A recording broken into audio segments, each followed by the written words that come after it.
reach beyond the darkness, beyond the grave, to an unexplored dimension as we travel to the mysterious realm of ghosts. Journey with us into the world of ghost stories. Hello, I'm Patrick Macnee. You know the eerie feeling you get walking through an old deserted graveyard? Your hair stands on end. And unintentionally, you keep looking behind you. Now you're ready to join me as we bring you an hour of spine-chilling tales. Leave conventional logic behind as we enter a fascinating and unknown realm of ghost stories. The Tower of London. Well, there's some spine-chilling tales to tell you about that one. The visions that are reported in the Orantier mansion are always described as a young woman in a white dress. She's really been not a scary ghost, but a mischievous ghost. For centuries, these walls have soaked up the sounds of torture, execution, murder, suicide, and grief. And today, dark cries still echo through every spiral in the Tower of London, perhaps as a grave reminder that our past is still with us. There's the theory that ghosts are inconsolable spirits, reliving moments of intense emotional impact, almost as if they are trapped in some bizarre time lapse. Growing up in England, ghost stories become a part of life. With a long and bloody history stretching over 900 years, the Tower of London is the perfect setting for some of the most famous hauntings in the world. The Tower of London. Oh dear. Well, there's some spine-chilling tales to tell you about that one. You know, you really can't expect anything else. With all the murders and the suicides and the executions. The place was a regular bloodbath. On record, there are 2,900 names of prisoners who were held in the tower over the centuries, from royalty to paupers. Heavy footsteps sounding through empty hallways, headless figures floating around, and sudden gusts of wind whipping through where there are no open doors or windows. Hair-raising accounts which leave a chill in the air and your heart in your throat. Inside the White Tower, the torture chamber, where the wretched were tormented and ultimately left to die horrid deaths. The guards who patrol the tower at night claim to have heard agonizing screams echoing through the doors of the White Tower. They say it could only be Anne Askew. Well, who knows? Maybe it is. Accused of witchcraft centuries ago, Anne Askew was brought to this hellhole.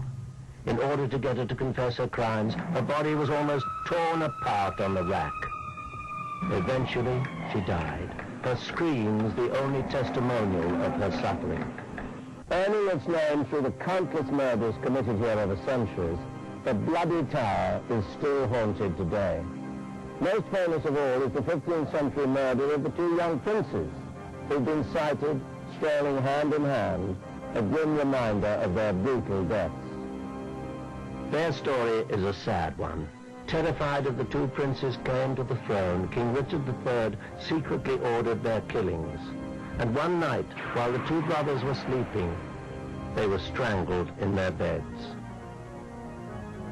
Their bodies were hastily buried, first in the basement of the Wakefield Tower, and then at the foot of the staircase. Another place where victims were brought to their knees with merciless torture is the Queen's House. Witnesses have claimed to hear the grinding sounds of the torture rack. And of course, the screams. Always the screams. It is here, in the Queen's House, where the famous Anne Boleyn spent her final days. As the second wife of King Henry VIII, Anne was executed in order for the king to marry Jane Seymour. Anne Boleyn, by all accounts, was a peculiar woman. She had 6 fingers on one of her hands and 6 toes on one of her feet. In those days, this surely would have been regarded as an evil omen. King Henry VIII, of course, fell in love with Jane Seymour, and because the Catholic Church condemned divorces, the king's only way out of his marriage to Anne Boleyn was to have her beheaded. After her death, the room where Anne awaited her execution has been described as having an unpleasant and menacing atmosphere. Some witnesses even described a peculiar perfume and a feeling of suffocation. Anne Boleyn has also been spotted at the window, forever staring at something, maybe someone. One of the most incredible anecdotes is the one of the talking head, appearing from nowhere, rambling on endlessly. I don't think anybody's been able to put a history behind that one. I don't think anybody's brave enough to stay long enough to find out.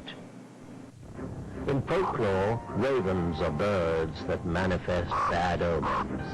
But here at the tower, they are ever present, for quite the opposite reason. It all started when King Charles II ordered the ravens to be removed from the tower, because their screeching drove him up the wall. It was the king's astrologer that intervened. He predicted that if the ravens were chased away, the tower would fall, and along with that, the English monarchy. Today, the ravens are still at the tower, their wings painlessly clipped so that tradition could linger. In the courtyard, there's even the Raven Cemetery. Perhaps there was some truth to the prediction. The monarchy still stands, so does the tower, with its ghosts.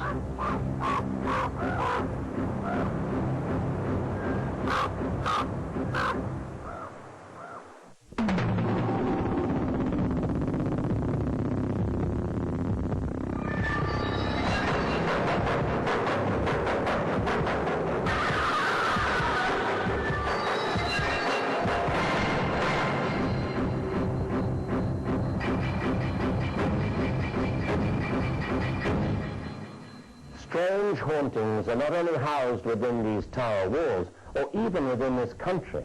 History is filled with legends of those who came back from the grave to seek their revenge. Our next story takes us to a small town in Mexico where a brutal murder unleashes just such a haunting. The town of El Fuerte in Sinaloa, Mexico, was a quiet place back in the 1800s. It looked like many other colonial towns in the area. With its lovely plaza in the center of town, the one thing that set El Fuerte apart was the Orontia mansion, conspicuously located at the edge of the plaza. It was a huge structure, occupying nearly a full city block. It was lavishly decorated with furnishings from around the world, a chandelier from Italy, furniture from Vienna. It was built to the discerning taste of the wealthiest man in the state, Francisco Camilo Orontia. In 1869, he died, leaving the house and his fortune to his only heir, 18-year-old Adelaida. With all this wealth, you would think the beautiful young woman would have a perfect life. But instead, it seemed that Adelaida was too preoccupied with protecting her fortune for anything else. She became eccentric, withdrawn, antisocial, and so she ended up a lonely spinster in the huge house, rarely venturing outside as the years went by. Then, on September the 26th, 1927, the life of Adelaida took a violent turn. As she slept in her bed, she was brutally murdered. The fortune which had brought her all the luxuries of life was the cause of her death. Her trusted maid, Elisa, confessed to killing Adelaida for her money. It seemed to the people of El Fuerte that this would be the tragic end to the story of Adelaida Orontia. Little did they know that rather than an end, this would actually mark the beginning of a bizarre new chapter.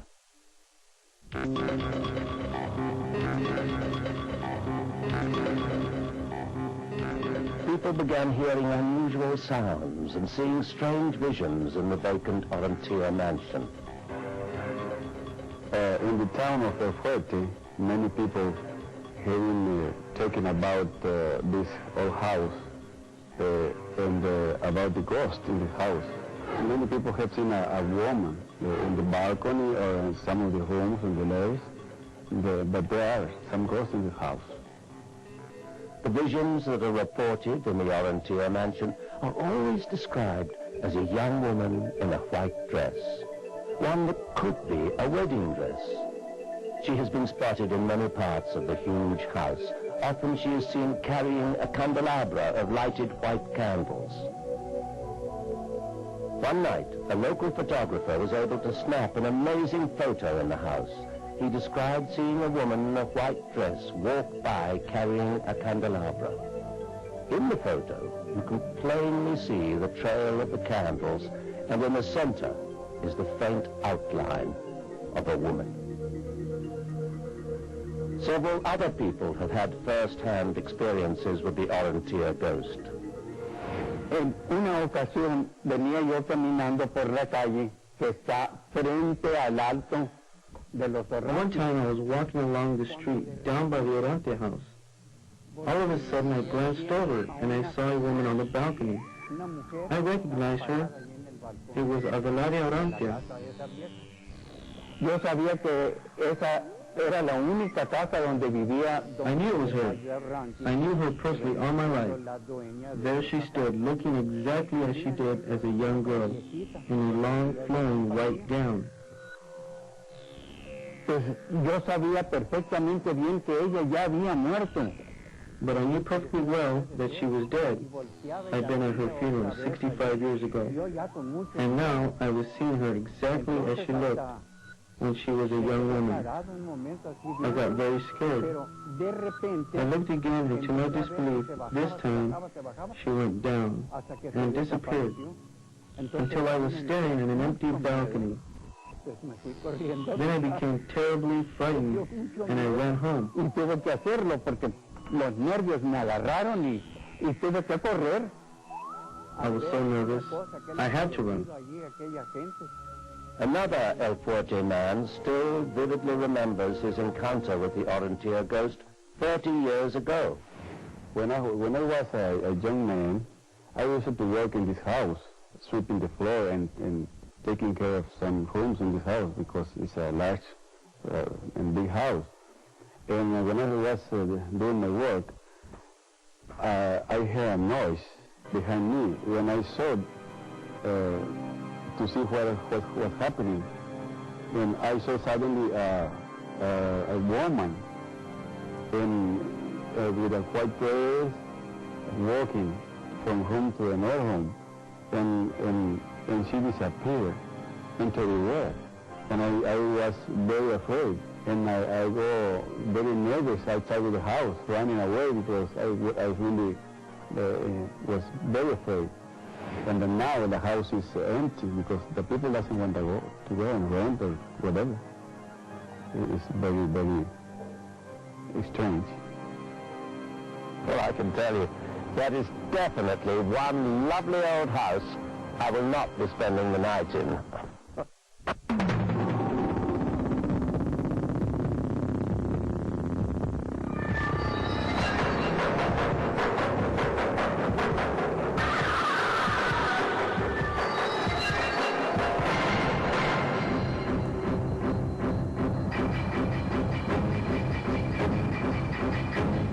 A family in Texas experienced one of the most bizarre and troubling cases of poltergeist activity when they learned that their dream home was built over an undisclosed graveyard. And the nightmare began. This may seem like an ordinary neighborhood, but 7 out of 8 families picked up and moved far from here at tremendous cost, including losing their mortgages. I wonder what really happened to drive them all away.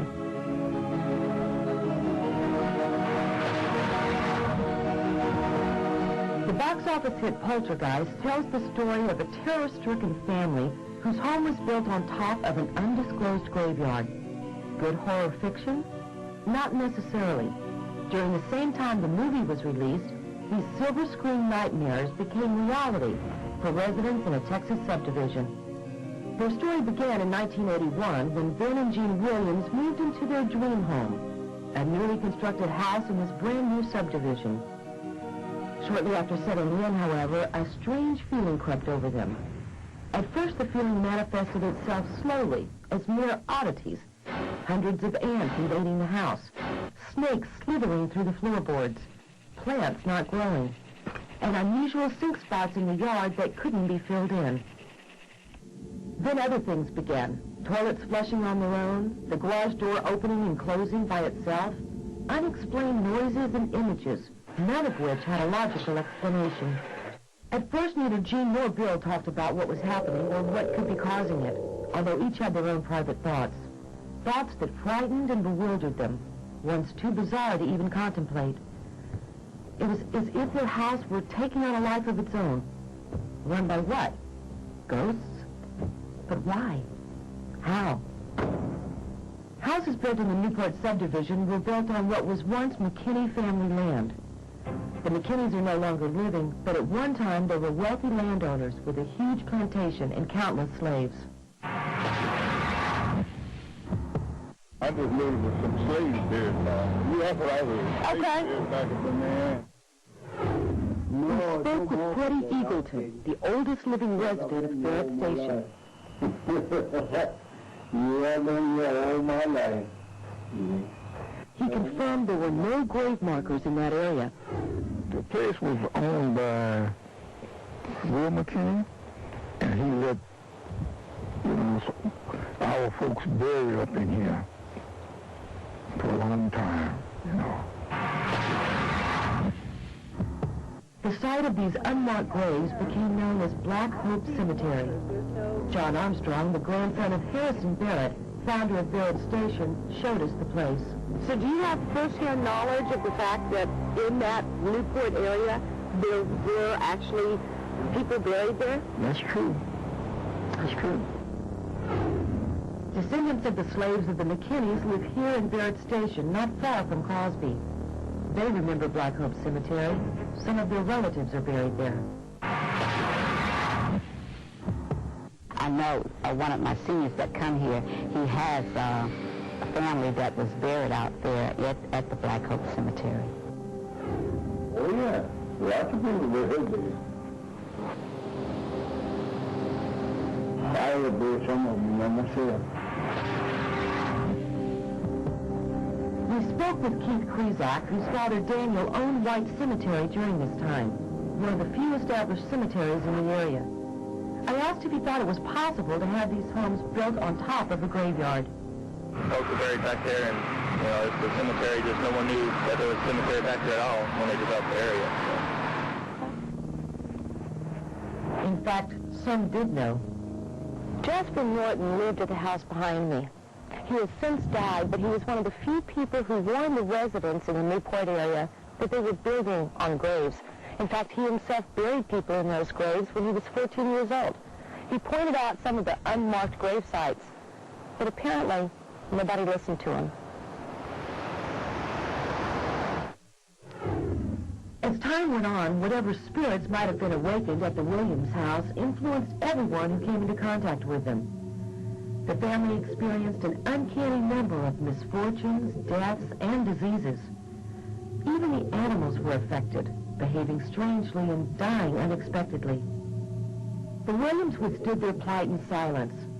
Then their worst fears were realized when their neighbors building a pool unearthed the corpses of two people, a black man and woman. They would never find out that if they wouldn't build a pool. I know where the graveyard was in that area where they went to building all in there. When they went in there and settled that land, and they just went to sell it, they weren't thinking about the grave was in there. After that, the terror escalated. Footsteps became almost commonplace. Ben was the first to notice the shadowy figures that loomed in the dark. Sometimes they would literally attack him in the garage, suffocating him. Jean finally had enough. She took a shovel and began digging next to an old tree. A tree, she was warned, that marked a grave site. However, she didn't make it but a few inches down. Her daughter died suddenly that day. With nowhere to turn and no way to console themselves, the family left that house forever. Although there are people like realtors and neighbors who may not believe what happened to the Williams family, it was hard not to notice all the for sale signs. The truth is, you never really know what you're building on top of. And in the process, if you disturb sleeping spirits, for this family, their lives can never be the same. For anyone else, well, hopefully, it's just a movie. This experience really hit the Williams hard, so much so they wrote a book to document their nightmare. And they firmly believe they weren't the only ones, that there are similar cases of poltergeist phenomenon. They encourage anyone with such experiences to write them in Montana.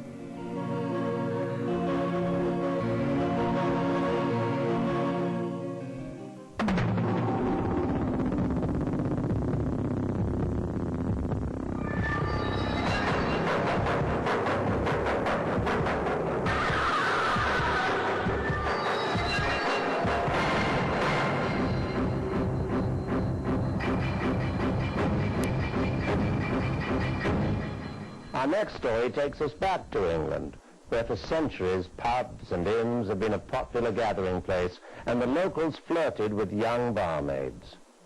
Not far from here, legend has it, one such barmaid remains, suspended in time, pining for the very love that ultimately caused her death. On a hill near Wickham, England, a young woman stood waiting expectantly.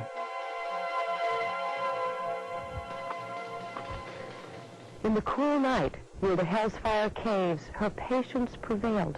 2 centuries later, the young woman still lingers. Her tragic tale traces back to the 1700s, when the George and Dragon Inn was a favorite place for travelers to stop over on their way through the town. At this inn, a pretty young woman served in the pub. She was known to the locals simply as Suki. She's very young, very attractive, very popular with the local lads. A sophisticated young gentleman used to make regular visits to this inn.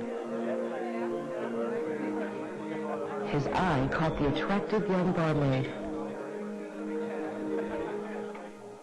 It wasn't long before Suki had fallen head over heels for this charming stranger. She imagined that she was going to be whisked away and by this young gentleman. The local boys didn't like the fact that Suki was all starry-eyed about the stranger. It took her attention away from them. One day, Suki received a note out of the blue, saying that she must wait at the Hellfire Caves for her darling that same night. Suki was ecstatic. She believed that this was the beginning of a new life. And he was going to marry her. She packed her things and wore a white dress and snuck up to the hill and waited for him. And the local lads then jumped out from behind a tree, and she realised that it was a joke, cruel joke that they'd played on her. This letter, which was meant as a good-natured prank by the young locals, turned into disaster. She picked up some stones and started throwing them at the lads. At which point they probably threw a few back, and one hit her on the head.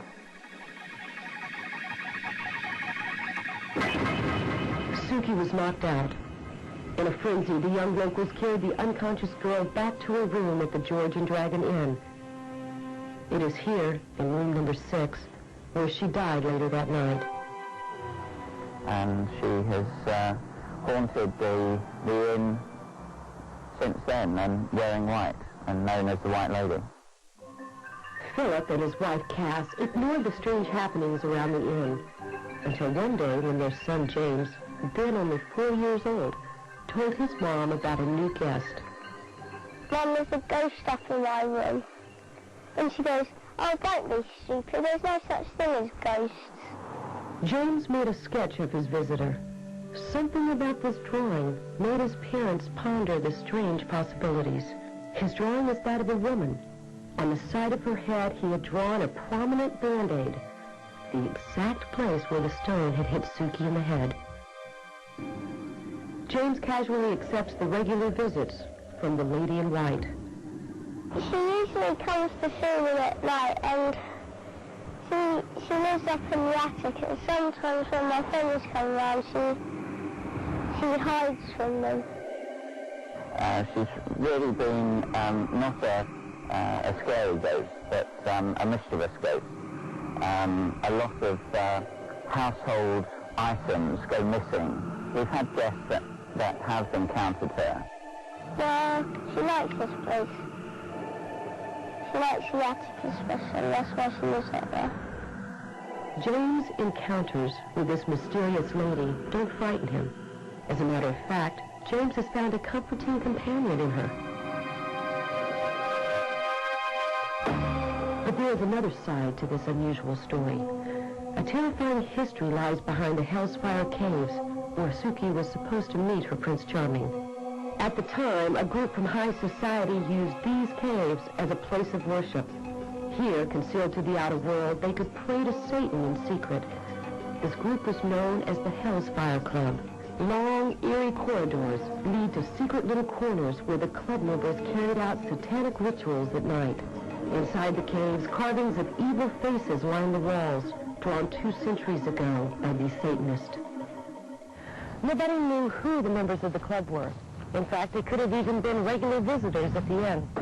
A bizarre twist to this strange love story is that one of the Hellspire Club's members was a regular at the George and Dragon Inn. He was none other than the charming stranger who had swept Suki off her feet. We'll never know why Suki cannot find peace. Surely her presence isn't disturbing or frightening to anyone. Perhaps she just can't leave the one place she had found hope and a glimpse at happiness.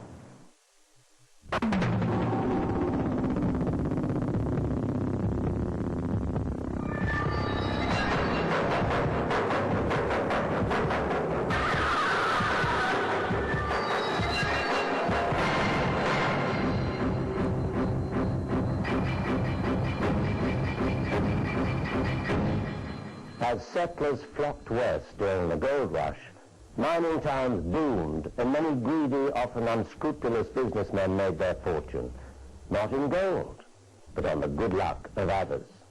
One such man left as his legacy the hotel he built and a bit of himself. Centuries later, they say guests who frequent the hotel never check out without an encounter with the infamous Mr. Lager himself. Nothing at first seemed to really happen, but as I was sleeping, I felt not a malevolent presence, but as if someone was in the room. And then I heard a creaking, and as I glanced out of the corner of my eye, I saw the rocking chair moving, and I just laughed. The Old West.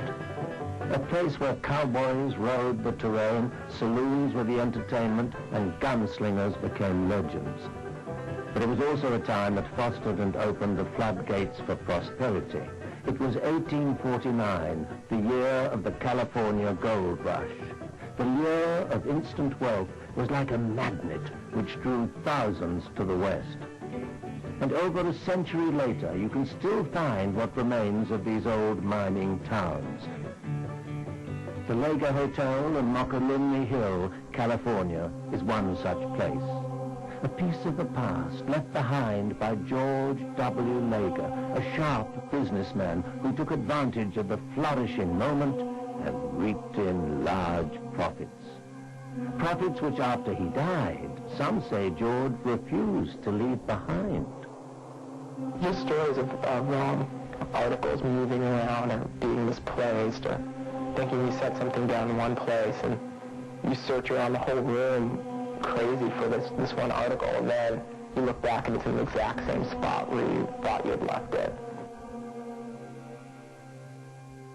George W. Lager came to California in response to the gold rush, but he didn't seek his fortune in the precious yellow metal. I guess he was probably a real shrewd business person. Instead of digging for gold and working on a whim, rebuilt a hotel and apparently made money. In fact, Lager made a great deal of money. His primary income came from newly rich miners who lived and gambled away their fortunes at his hotel. But that wasn't the only way Lager filled his pockets. He was a kind of a loan shark too, I guess, if you will, sort of a thing during the gold rush. And it was his less than above-board banking methods that caused more than a few people to hate the man. Lager lived in room number 7, where he could keep a close watch on business. He was almost never without a cigar or a beautiful woman, the envy of practically every man in town. George Lager had it all. But then suddenly, one day, it was all gone. George was a cigar smoker. There won't be anybody up there, and sometimes you get a whiff of cigar smoke. Room 7 seems to catch the most of the weird things, the unexplainable little things, with the doors closing, the ruffles of the beds, and cigar smoke. It is unclear who killed Lager. It might have been a miner who felt Lager duped him out of his hard-earned gold, or maybe it was a jilted paramour. One thing is certain, though. Today, room number 7 at the Lager Hotel comes with more than just a view. The lady that used to be the maid here before I bought the place has quite a few stories of pillows getting thrown out of the room after she cleaned the room. People have talked about hearing steps in the hallway when they're in the rooms at night. You have to be only guests here, and people don't roam around because we lock it up at night. Lager's ghost has only rarely been seen. One of the few people to actually witness the apparition was the 10-year-old son of a woman who bought the hotel some years after Lager died. Like children that age, they're very active and used to run around the hotel a lot. During the week, the hotel wasn't occupied. Ran by room 7, and this gentleman came out, a stately-looking gentleman with a mustache, and said, Sonny, will you keep it down? And closed the door. Not expecting anyone to be in the hotel, the terrified boy ran downstairs and told his mother that the man in the picture above the bar was upstairs. When the child's mother went to investigate, she found the room empty, but eerily she smelled the unmistakable odor of cigar smoke. I knew a little bit about the hotel, but not as much as I found out after I purchased it. And it goes on every day. There's something new every day. They say that you can't take it with you. But in this case, a man's greed was so strong that even death couldn't separate him from his earthly possessions or from Earth itself. When George met his untimely demise, he was shot up here in room 7, from what I understand. And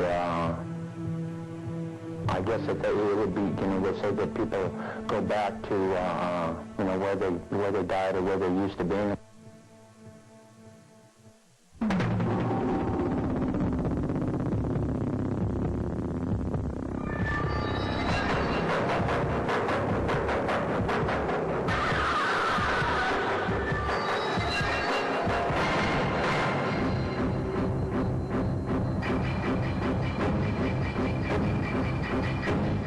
The skeptic in most of us thinks seeing is believing.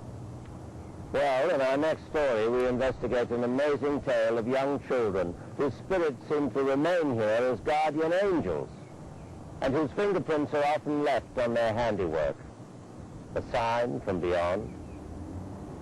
More often than not, ghost stories are frightening, but even more frightening when the story is true. Let's go back to the south side of San Antonio. It was late one evening in 1984 when Paula Williams was driving home from work, taking her usual route. A young girl standing alone on the side of the road caught her attention. "Are you all right? Do you need a ride?" The girl only nodded a yes and got in the car. She gave Paula her name and pointed to where she lived. Cindy Sue was extremely quiet and seemed to steer through Paula. It unnerved her. As they drove, they passed over some railroad tracks. Cindy Sue's eyes met the sign and locked. At her house, Cindy Sue remained in the car. Paula thought she might be having problems at home and suggested that she would go first and talk to her parents. Paula told the woman who answered the door her daughter Cindy Sue was waiting in the car. Hello. She started yelling and even threatened to call the police if Paula didn't get off her property. Then she said the strangest thing. Your child's in the car. Cindy Sue, rest in peace. Paula was taken back by the strange turn of events and walked back to the car, confused. When she got to the car, no one was there. Paula remembered Cindy Sue fastening her seatbelt and locking her door. The door was still locked and the seatbelt still fastened, but Cindy Sue had vanished. It was on her way back when Paula remembered why everything felt so unsettling. It was the street names near the railroad track. All of them the names which belonged to children.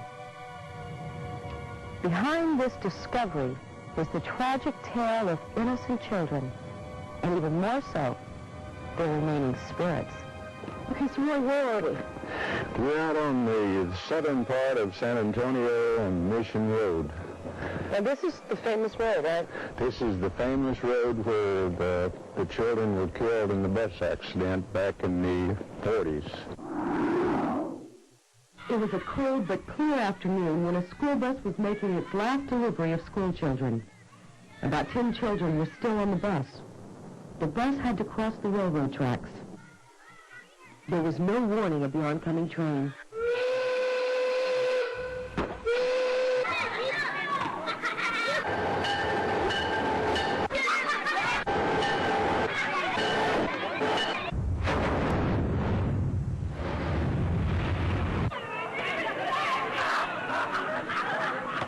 The bus stalled on the track and the train come along, and before the kids could get off, it hit the school bus and killed all the kids. This disastrous accident started a legend that motivated many people to come to these tracks. From any of these places here, you can stop your car, completely stop it, turn the motor off, and leave it in neutral, and it will pick up speed all the way till it gets across the railroad track. The strange thing about this is that the road doesn't go downhill. It doesn't even run level. If you look to the railroad track, it appears that the road is elevated. That's no question. I mean, I can see a hill going up. Okay, how do these cars get up the hill by themselves? If people's cars stall or something, these children supposedly pushes the car across the track to safety. It's come through the safety zone. And once they're safe with the railroad track, then the car stops. Skeptics say the explanation may be a magnetic field in the area. But how do they explain what happens next?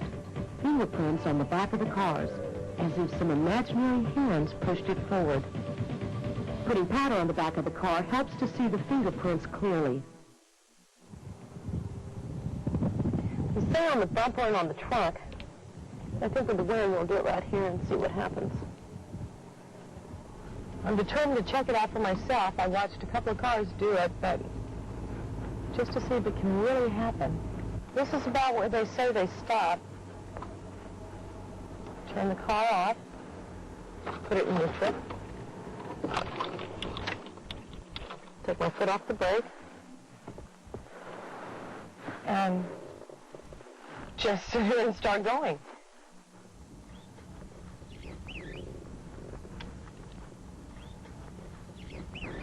And it's beginning to pick up speed. This is amazing. No hands, no feet. This car is just going on its own. Across the railroad track, I'm going to have to brake because now we're going to go downhill. There was no doubt in my mind the car was pushed over those tracks. Was it gravity, or was it the legendary little spirits? There was only one way to find out, and there it was. I could feel my heart beating. Possible finger marks right here.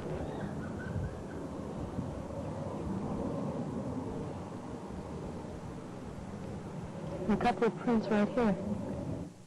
Well, that really is pretty amazing.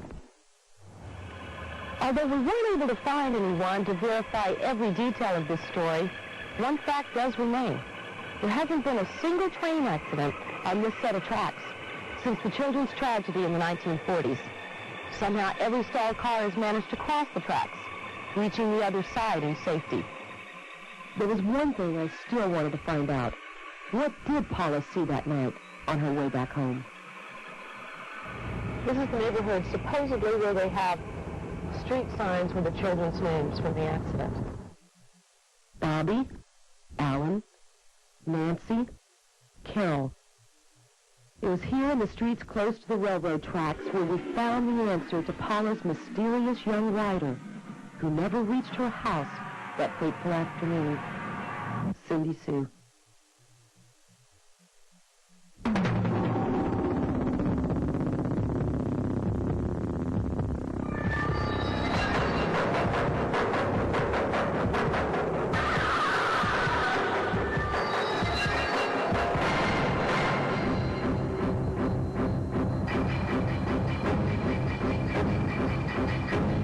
As we've just witnessed, activity from the beyond knows no geographical boundaries or language barriers. No matter where these stories turn up, the similarity of events is startling. It's hard to dismiss the possibility that this phenomenon exists without turning a deaf ear to our famous ghost stories. I'm Patrick Macnee. Thanks for being with me. Until next time, goodbye.